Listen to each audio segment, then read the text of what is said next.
you my review after a couple weeks of using this Raw Science Retinol Complex. This is a night cream. Well, that's how I use it. It could be used day and night. And it has retinol, also 7% hyaluronic acid, collagen, and vitamin E. I really like this cream because of the blend with other ingredients. It's very gentle. So while I have noticed like a big improvement in my skin, I have a lot of kind of darker spots and dry patches. Like I have a big dry patch right here. This has started to clear up. I have kind of bad dark under eye circles.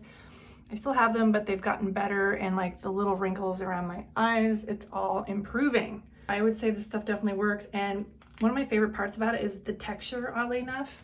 It's almost spongy. Like you can tap on it and your finger just bounces back. But it's very creamy and smooth and lightweight. It just blends really nicely.